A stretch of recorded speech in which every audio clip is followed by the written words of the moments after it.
Have you heard the phrases, better a bitter truth than a sweet lie? Good people don't lie, and what is hidden will always be revealed. You may consider me a cynic, but all of this is complete bullshit. Lying is a part of human life, whether you like it or not. And besides the obvious bad things, they have many benefits. They help preserve relationships and jobs, protect fragile children's psyches, and keep personal matters private. So maybe it's time to stop lying that lying is bad? If you think you don't lie, you're lying to yourself. Hello, friend. I'm Greed, and in this episode, you'll find out how much you actually lie. How can you learn to spot a lie, and how can you actually fool the whole world? Enjoy watching. A lie is a deliberate distortion of facts. There are many types of lies, and not all of them are toxic. White lies do no harm. They often comfort or help to avoid hurting someone's feeling. The second type is exaggeration. It makes a story more interesting and an achievement more impressive. The third type is concealment, when something is simply not disclosed. Concealment is also a lie. There are also diplomatic lies, lies out of fear, and a pathological, uncontrollable need to lie. People start lying at around 3 years of age. The earlier this happens, the better it is for their development. It means that the child has high cognitive abilities. They are quick-witted and learn fast. As adults, we lie about twice in every 10 minutes of conversation. These figures are quite realistic. Robert Feldman, a psychologist at the University of Massachusetts, conducted an experiment. He took more than 200 test subjects, divided them into pairs, and asked them to simply chat for 10 minutes.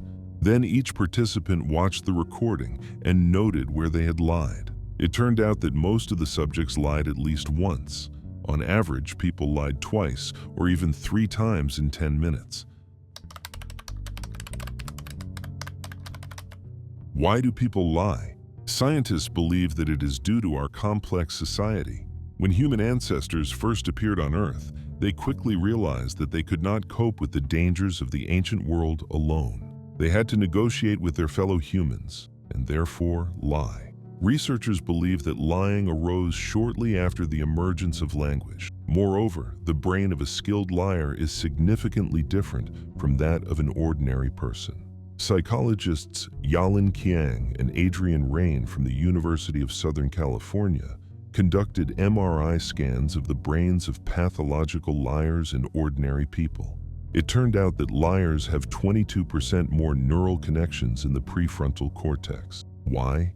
Because lying requires serious effort. A liar must understand the characteristics of another person, not give away their emotions, and suppress the truth. More neural connections are needed to control this entire process.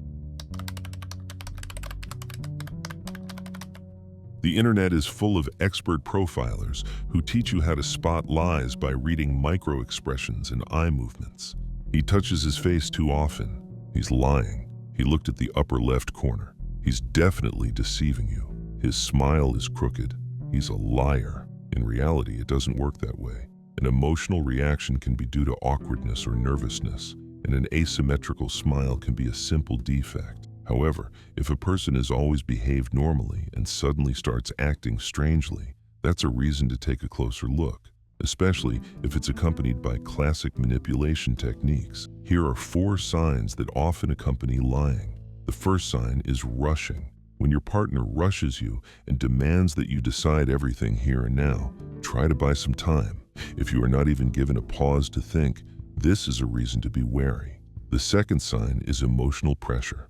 Emotions have a stronger impact than dry facts. Liars often replace logic with emotional statements to shut down your critical thinking. If someone tries to make you feel sorry for them or angry in response to a simple question, they are probably lying to you. An honest person does not need to put on a show to be understood. The third sign, a black and white picture. Your opponent paints only 2 extremes as the only possible outcomes. For example, lend me money or I'll go bankrupt. This is an attempt to block the search for other solutions. The fourth sign, the burden of proof. Remember the rule. Whoever makes a claim must prove it. If your conversation partner forces you to refute their words, this is classic manipulation.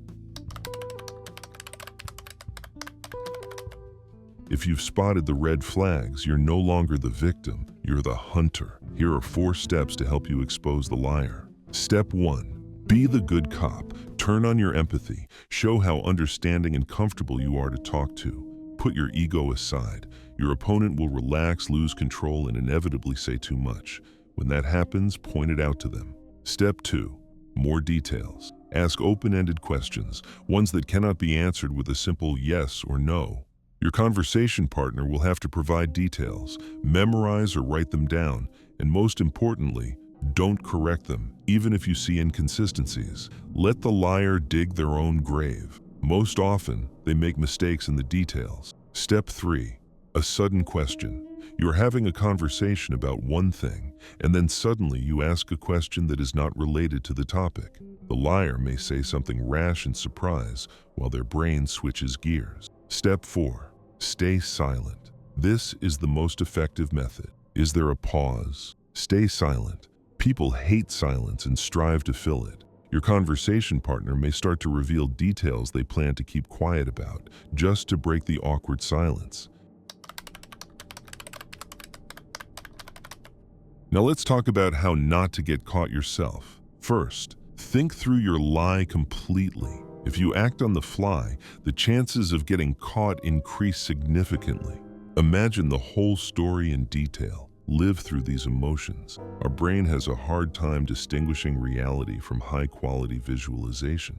You will tell a well-thought-out lie as well as you would tell the truth. Second, tell the truth. It sounds strange, but the best lies are based on the truth. Rely on real facts. This will make it harder to catch you out on inconsistencies. Third, keep it short. Additional details do not make the story more convincing. Every extra detail is a potential clue that can work against you. Fourth, adapt the story to your conversation partner. Take into account the person's views and experiences. If you know that they recently had a falling out with their girlfriend, tell them that you have the same problem and weave it into your story. The point is to make your conversation partner feel favorable towards you. Fifth, do everything as usual. Observe yourself. How do you tell true stories?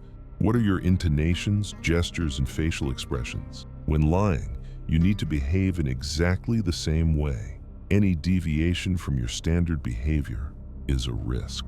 Sixth, keep your distance. It's hard to lie to someone's face. If possible, move the conversation to text or phone. When the other person can't see you, it's easier to control your tone and emotions, and you have time to choose the right word. I have only one question left for you. Do you know who is the hardest person to deceive? Not your partner or your boss, but yourself. You can lie to yourself for years that you are satisfied with a job that drains your energy, that a relationship that died long ago can still be saved, that you will change your life starting Monday. Your brain will come up with excuses, slip inconvenient facts, and hide the inconvenient ones. Self-deception is the only kind of lie that has no statute of limitations. It can go on for years, and then one day, you'll just wake up and realize that while you were lying to yourself, life passed you by. Don't let that happen. Go to my Telegram channel via the link in the description and join a community of people who want a better life. Inside, you will find tons of useful information that business gurus won't tell you, as well as like-minded people. See you soon.